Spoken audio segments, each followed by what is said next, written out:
We're looking at Nigeria's foreign policy and what the incoming administration must do differently. I'm joined by former ambassador to the Republic of Djibouti, and also he was a permanent representative to the African Union and United Nations Economic Commission. Thank you so much for finding time to join us, Ambassador, on the program tonight. Let's begin with your evaluation of Nigeria's foreign policy and how it has evolved over the years. The position of people differ depending on who you are talking to.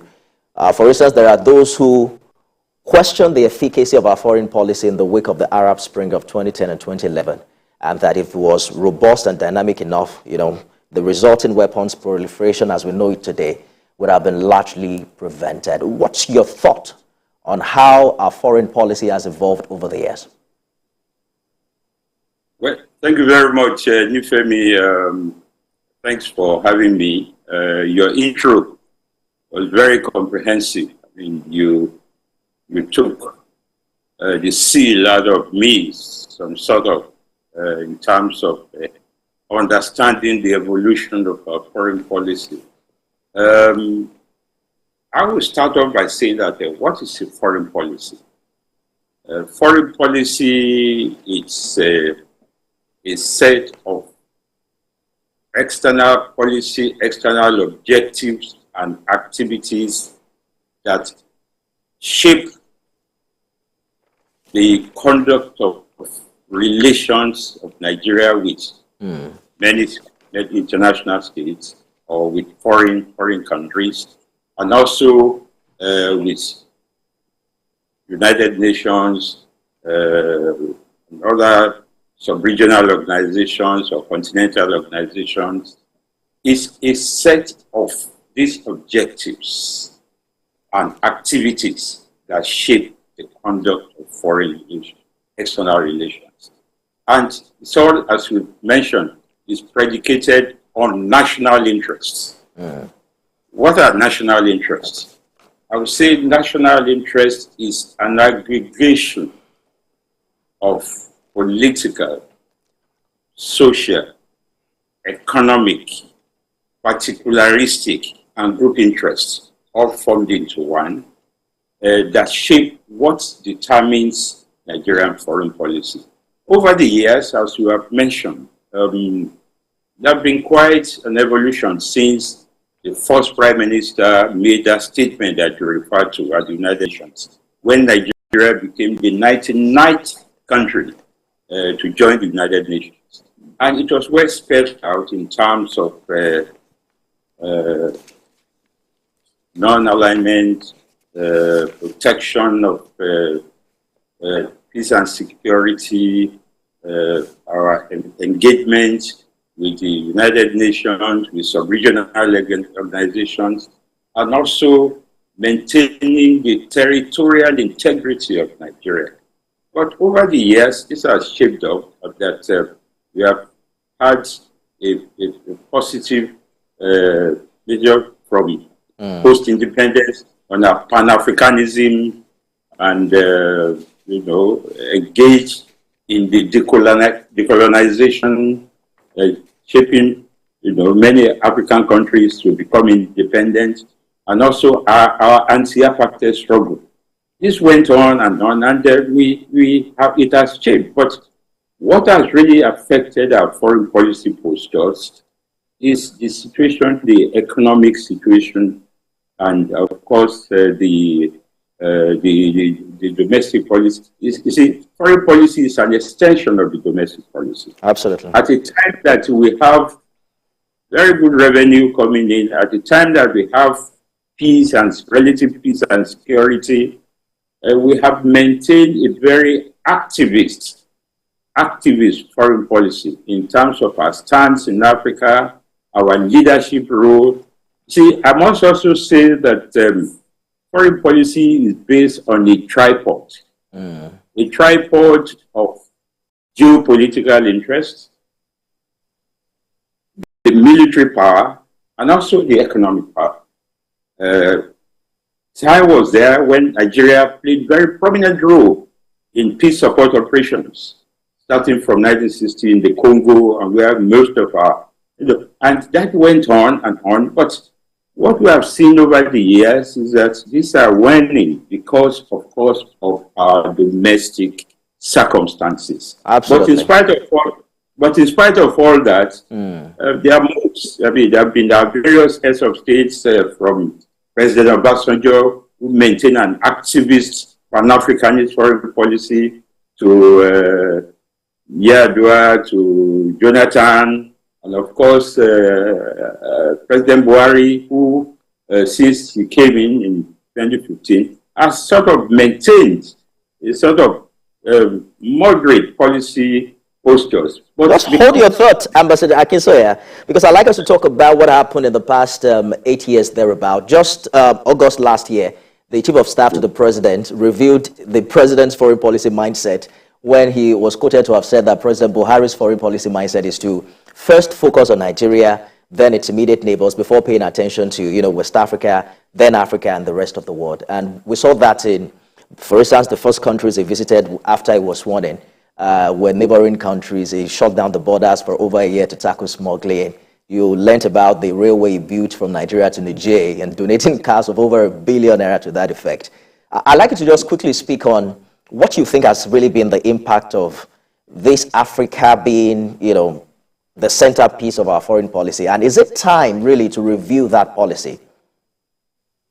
Well, I mean, you see, it cannot be otherwise, in the sense that our postures in terms of our continental and sub-regional interest, the role that we played in the formation of ECOWAS and the leadership role that we are playing in the past, it cannot be otherwise. All those postures that President Buhari did in terms of reviewing, I mean, there have been quite a lot of efforts to review our foreign policy, the Kuru process, and quite a lot of other things. You see, foreign policy is not static.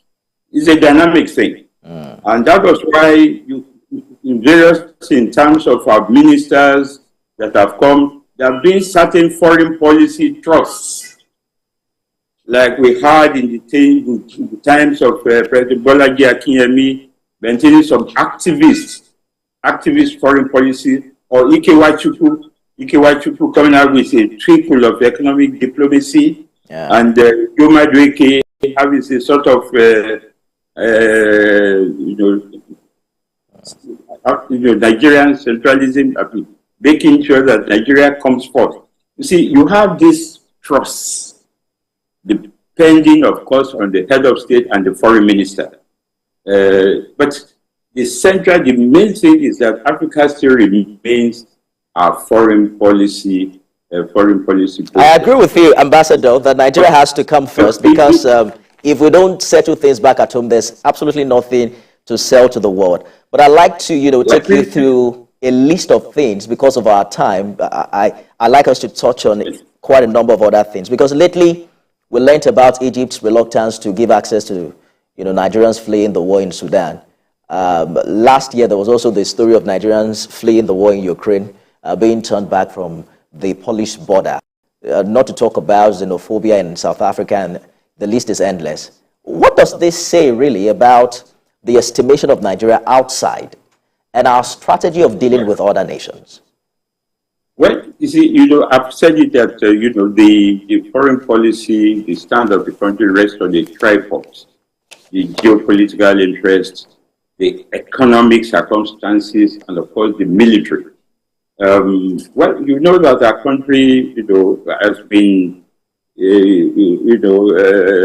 constrained by quite a lot of factors: the insecurity that was pervasive, the economic situation, and of course, our postures. But given that circumstances, there have been quite a sort of what we could call a law that leadership qualities the leadership role that we always play, the postures that we have always present was affected by this. And when President Buhari came, the domestic situation is very important. It's primordial. What are those things that he intends to pursue? Anti-corruption stance, to address the insecurity that was pervasive, and also to address the economic situation.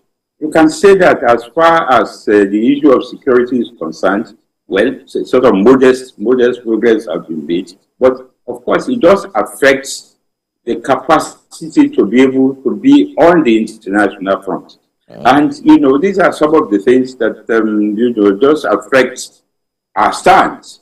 And there are many people that are saying, what has happened to Nigeria? Why are we not playing that, that leadership role that we used to play? There was a time in this country when the poster was, oh, Nigeria has a lot of money, but the problem is, how to spend it, So, but things have changed.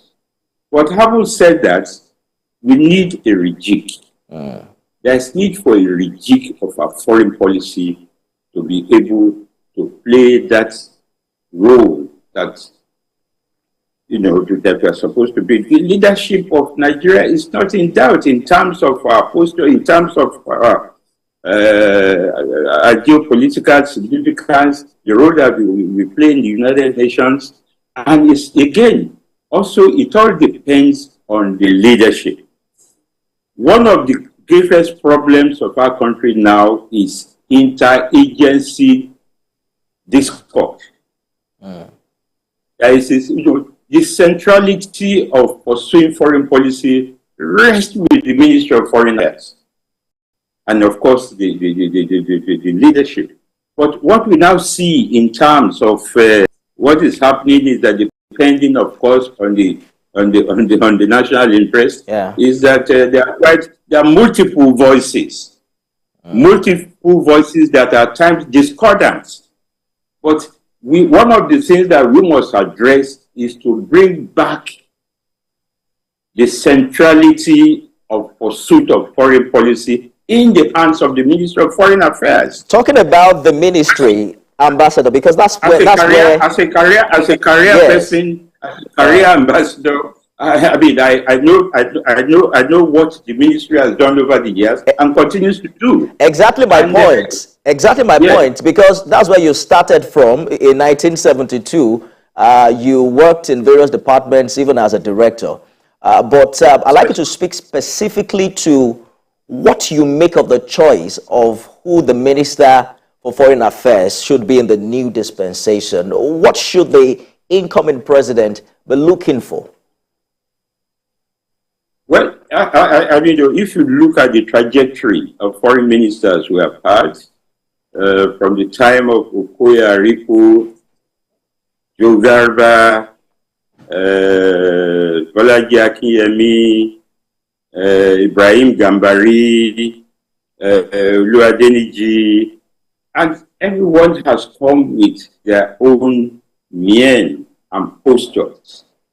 So I think, what is important is the president, and I'm sure that with the president-elect, the caliber of somebody who knows the value of technocrats. I'm talking about our president-elect, who has been tested, who know how to identify talents.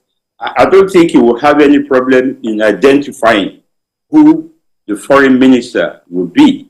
But whatever it is, one of the things we need to address, of course, is the centrality of the seat of the pursuit of foreign policy, which is the Ministry of Foreign Affairs. All the other agencies must work in tandem, must work through the Ministry of Foreign Affairs. You talked about Egypt. Egypt, a part of the Arab-Polish tendencies. Egypt also has its own security interests. Egypt has its own security interests that is pursued in terms of the neighbors, in terms of the Arab-Israeli war and others. But immediately, the head of state intervened, which is also a recourse to Pan-Africanism. We have very positive, very cordial relations with Egypt. But when we at various agencies of government were dealing with the Egyptian authorities or the evacuation of the Nigerians from Sudan, what do you expect? They know that there's the embassy. The embassy is there in Cairo. And just like the embassy is there in Khartoum, and the role that the foreign ministry played. But you have agencies that don't have funds. You have a ministry that has the funds. You have the Ministry of Foreign Affairs that has all the wherewithal for funds to be sent, and funds was not sent. So, you know, if we think these are all these issues that interagency coordination needs to be addressed in our country. There are too multiple diverse voices. I agree. And we must bring it back to the centrality of the Ministry of Foreign Affairs to prosecute along the lines. Of course, there will be there are research institutes, there is the NIA, there are various departments in the universities. Our think tank, our